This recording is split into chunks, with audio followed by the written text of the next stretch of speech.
Vamos mergulhar hoje numa fonte que traz uma releitura, olha, bem provocadora de umas passagens muito conhecidas do Evangelho de João. Para começar, vamos pegar um versículo bem famoso, João 10:10. Quase sempre ele é usado para falar de um adversário espiritual, né? Mas e se a intenção original do texto não fosse bem essa? E aqui a coisa fica interessante. O material que a gente está analisando faz uma afirmação surpreendente. Diz que Jesus não estava falando de um mal sobrenatural, não. Ele estaria, na verdade, acusando diretamente os líderes religiosos da época dele. Para a gente entender como se chega nessa conclusão, precisamos olhar o contexto. E para entender o argumento, o ponto de partida é a própria estrutura da Bíblia. A fonte sugere que essa divisão em capítulos que a gente conhece hoje pode, na verdade, acabar escondendo o contexto original. A ideia é que essa separação em capítulos veio muito depois. No texto original, a história seria uma coisa só, contínua. E o que isso significa? Significa que o que Jesus fala lá no capítulo 10 é uma resposta direta, imediata, ao que aconteceu no finalzinho do capítulo 9. E olha só como as peças se encaixam. De um lado, um homem que era cego, curado por Jesus, é expulso da sinagoga. Isso está em João 9. E logo em seguida, em João 10, Jesus responde, se apresentando como a porta para um novo rebanho, justamente para acolher quem foi expulso. Então, segundo essa análise, aquele famoso discurso "eu sou a porta" não surge do nada. É uma resposta direta à atitude dos líderes, oferecendo uma nova comunidade. E claro, um desafio tão direto à autoridade deles não ia passar em branco. De acordo com a fonte, é a partir daí que começa a se formar uma conspiração bem séria contra Jesus. E a resposta dos líderes não foi, assim, um debate de ideias teológico, que nada. Foi uma sequência de ataques pessoais, um mais pesado que o outro. Chamaram ele de tudo, que estava possuído por demônios, que era satanista, herege, louco e, a pior de todas, blasfemador. E essa conspiração foi crescendo, escalando. Primeiro, acusam de blasfêmia e tentam apedrejar Jesus. Depois, quando ele ressuscita Lázaro, a acusa fica séria. O Sinédrio, o conselho dos líderes, se reúne em alerta máximo. É aí que o sumo sacerdote Caifás basicamente dá a sentença de morte, dizendo que era melhor um homem morrer pela nação. A partir daquele dia, a fonte destaca, o plano para matar Jesus se tornou oficial. E o plano não parava em Jesus. A coisa foi tão longe que os líderes também queriam matar Lázaro, que era a prova viva do poder de Jesus. Pensa só, queriam apagar a evidência do milagre.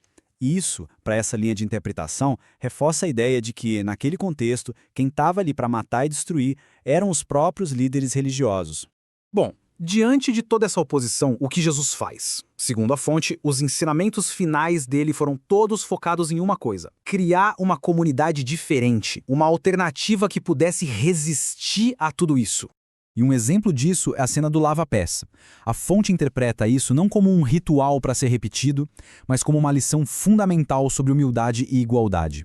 Era um gesto para virar de cabeça para baixo a dinâmica social da época, para quebrar aquela hierarquia de poder que existia. Então, a gente tem dois modelos bem diferentes de comunidade se formando.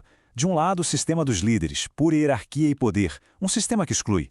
Do outro, o sistema proposto por Jesus, baseado em humildade e igualdade, um sistema que busca unidade.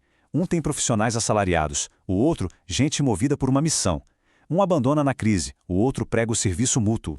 E para essa nova comunidade viria uma nova Bíblia, por assim dizer.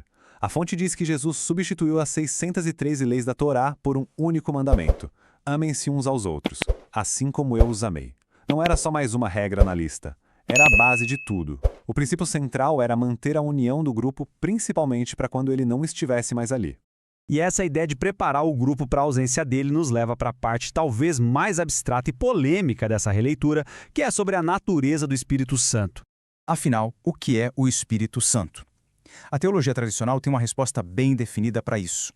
Mas o material que estamos analisando vem com uma interpretação bem diferente, quase psicológica. E a proposta da fonte usa uma metáfora que pode chocar.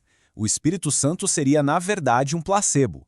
É o legado dele, a história, as palavras, a memória dele. Calma, antes de qualquer conclusão, vamos entender o que essa metáfora quer dizer. A ideia aqui não é negar uma realidade, mas sim propor uma nova forma de entender a natureza disso.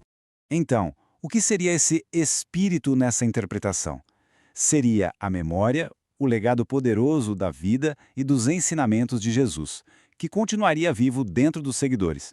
Seria uma forma de capacitá-los a continuar a missão mesmo na ausência física dele.